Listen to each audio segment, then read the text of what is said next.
Intitular-se rainha enquanto outra monarca ocupa o trono é sinônimo de guerra, de usurpação. Será?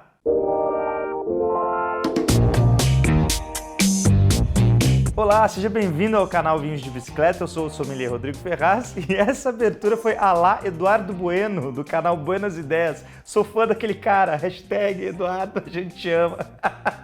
Até a produção aqui do canal é fã dele e hoje, não teria outro vídeo pra gente começar dessa maneira, porque hoje a gente vai falar de história, cara. E aí vocês vão entender o porquê, é a história que tá ligada aqui, né, a esse vinho aqui de uma maneira muito poética. Antes da gente começar a entrar na criação desse vinho especificamente, essa frase que a gente começou, né, poxa, será que podem existir duas rainhas para o mesmo reino, né?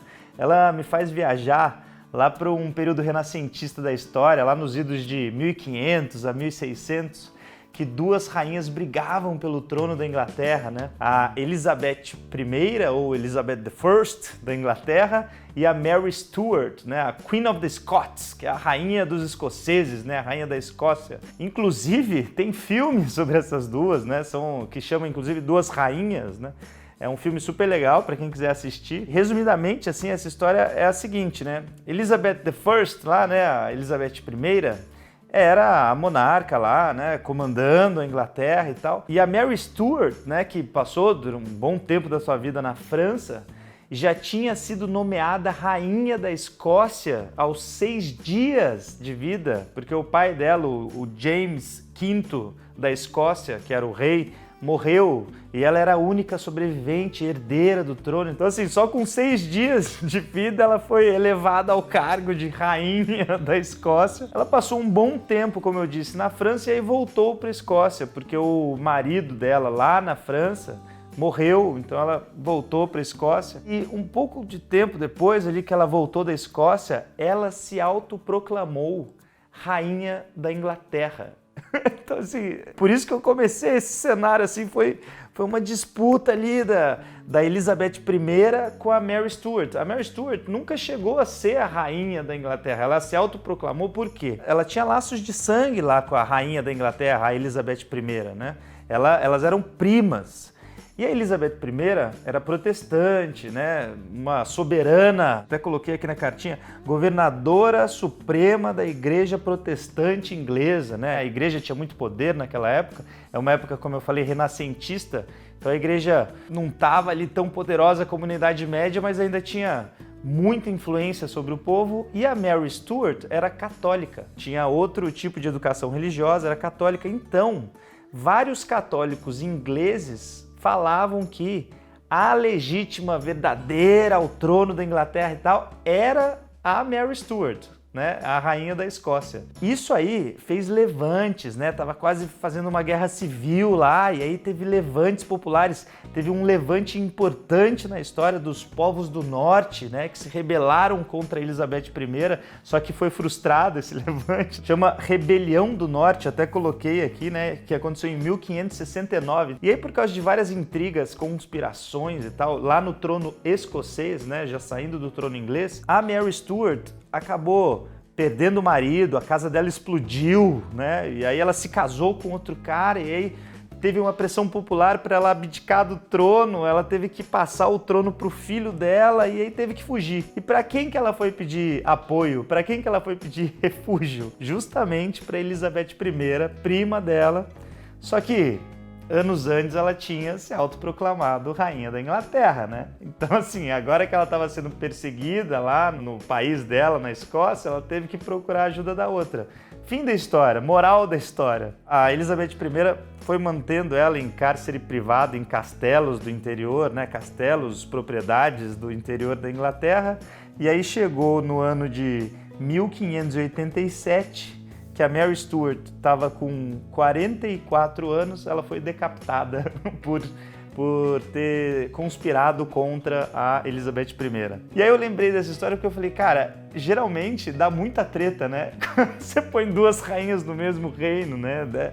Geralmente isso não acaba dando muito certo quando a gente pega na história. Agora, será que no mundo dos vinhos, será que dá certo quando a gente faz isso? Esse foi o pensamento do José Neiva Correia, que é um grande enólogo português. Esse cara, ele é uma lenda na vitivinicultura portuguesa, né? E quando ele estava comemorando 30 anos na enologia, ele falou, vou lançar 3 vinhos ícones. Assim, ele foi comemorar esse marco da carreira dele com 3 vinhos ícones.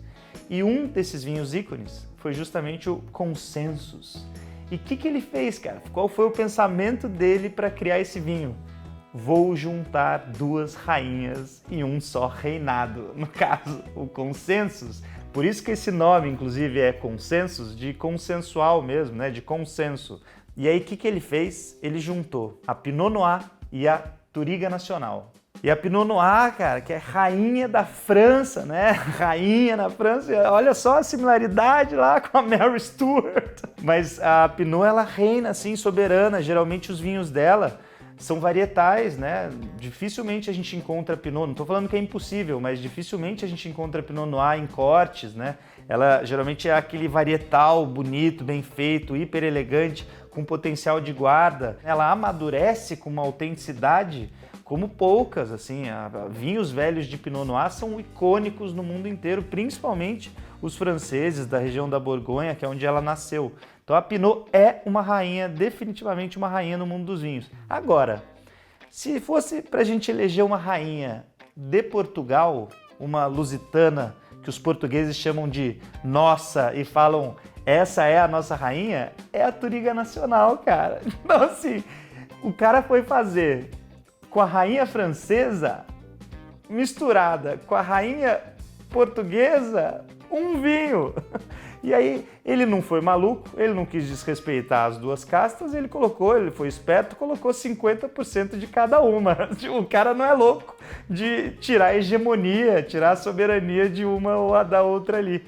E o que aconteceu nesse corte? Aconteceu essa maravilha aqui. Quando a gente fala de Pinot e quando a gente fala de Touriga, a gente fala de uvas com imenso potencial de guarda, potencial de amadurecimento do vinho.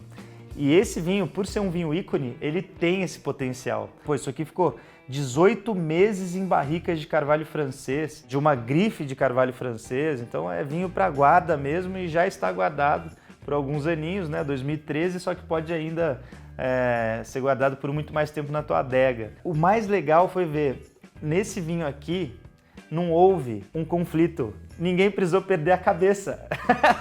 Ele é um vinho que consegue unir essas características das 2 castas, as características principais das 2 castas. Então vamos fazer essa experiência aqui. De cor, ele não vai muito para o lado da Pinot Noir. Ele já vai mais para o lado aí da Touriga, porque ele é um rubi um pouquinho mais intenso. Agora, o halo é bastante acastanhado, como os legítimos Pinot Noir de guarda. Então, até aí estão ali 50-50%. Agora, de aroma, é o mais incrível desse vinho. A gente sente a fruta fresca vermelha da Pinot, tem aqui. A gente sente aqueles aromas de envelhecimento da Pinot que são bastante típicos, mais terrosos, assim, lembrando um pouco de fungo sec, de trufa e tal. Isso também é muito típico da Pinot Noir, isso a gente também consegue sentir aqui. Agora, tem um lance que aí já remete mais à Touriga, tem um floral aqui, tem uma especiaria estilo alcaçuz, uma especiaria doce, um dill. Sabe, para quem gosta de cozinhar, tem muita gente que usa dill na comida, né? E dá para sentir um pouco aqui nesse vinho. Se você tem o nariz treinado aí, tenta sentir dill aqui nesse vinho. Um pouco de baunilha, de chocolate, que aí eu já acho que tem mais a ver com a interferência da madeira no vinho. É um vinho muito complexo, cara. A gente até teve que colocar no decanter, né? A gente quebrou o protocolo aqui no canal, não abri a garrafa agora. Tive que colocar no decanter porque é aquele vinho que tem que respirar muito tempo, né? Ele já tá aqui há 1 hora aqui respirando e com certeza ainda tem mais para abrir. Então tem mais aroma para abrir. Então um vinho mais sério para uma ocasião mais especial. Agora vamos ver no paladar, né? Como que é o lance de misturar Pinot e Touriga Nacional, 2 rainhas. Aí vamos ver no paladar.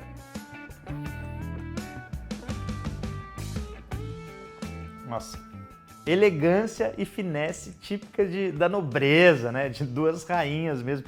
No paladar ele é super macio, né? Os taninos já estão hiper aveludados. Como é típico dessas duas rainhas, né? Dessas uvas da Pinot Noir e da Touriga, elas, quando o vinho envelhece bem, né? Quando são bons vinhos e envelhecem bem, os taninos delas ficam muito aveludados, muito sedosos. Parece que é uma seda mesmo passando no paladar. A gente tem também sabores de fruta que se misturam a sabores de especiarias. O final é super longo, assim, a gente bebe o vinho e fica ainda sentindo ali o final, né? Um vinho persistente no paladar.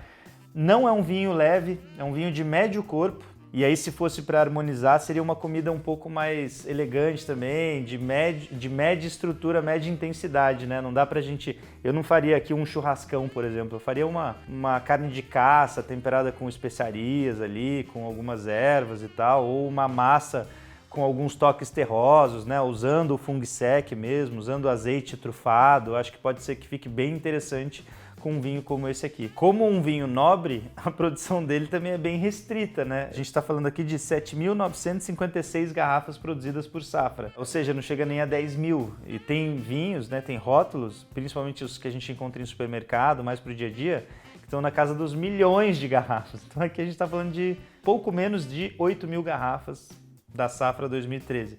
Então são os poucos e fiéis súditos que podem provar essa nobreza aqui, né? Essa mistura do José Neiva aqui, muito interessante do ponto de vista da enologia. Então assim, para quem faz parte do Clube Vinhos de Bicicleta, né? O Revolution, a seleção ícone do clube, recebeu esse vinho aqui.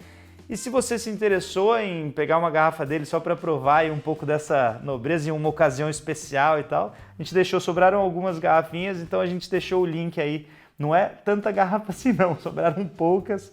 Então a gente deixou, se você quiser aproveitar, o link tá aí na descrição do vídeo, tá na nossa loja virtual. Então é isso aí, espero que você tenha gostado desse momento de história com vinho, de realeza, de intrigas e até de gente perdendo a cabeça. E é uma história que vale a pena, se você não conhece, vale a pena assistir. E esse é um vinho que, se você não conhece, vale a pena degustar também. Então se você curtiu, dá o seu like aí no vídeo. E se você ainda não é inscrito no canal, se inscreve aí, aperta o sininho pra gente conversar mais histórias legais como essa sobre nobreza e vinho. Vamos lá. Até a semana que vem. Saúde. A realeza.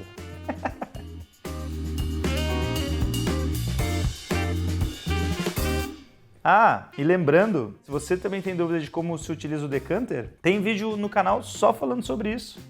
Confere aí.